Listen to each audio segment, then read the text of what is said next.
ఈరోజు మీ అందరికీ ఉగాది పండుగ సందర్భంగా శుభాకాంక్షలు. ఇప్పుడే నాగపడి శర్మ గారు మాట్లాడారు. పరాభవ నామ సంవత్సరం అన్ని విధాలా బాగుంటుందని వారు చెప్పడం జరిగింది. ఇది వాస్తవం కావాలని మరొక్కసారి మనస్ఫూర్తిగా కోరుకుంటున్నా. 2 రాష్ట్రాల్లో ఉండే తెలుగు ప్రజలకి, దేశం మొత్తం ఉండే వివిధ రాష్ట్రాల్లో ఉండే తెలుగు ప్రజలకి, ప్రపంచవ్యాప్తంగా ఉండే తెలుగు వారందరికీ ఉగాది శుభాకాంక్షలు. ఉగాది అనేది తెలుగువారి తొలి పండుగ. ఇప్పటి నుంచి పండుగలన్నీ ప్రారంభమవుతాయి. తెలుగువారికి నూతన సంవత్సరం మొదలయ్యేది నేడే.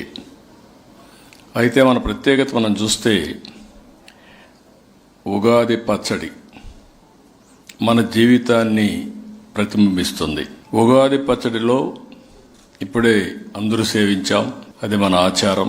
ఇందులో చూసి తీపు, పులుపు, ఉప్పు, కారం, చేదు, వగరు అనే రుచులు ఉన్నట్లే మన జీవితాల్లో కూడా కష్ట సుఖాలుంటాయి.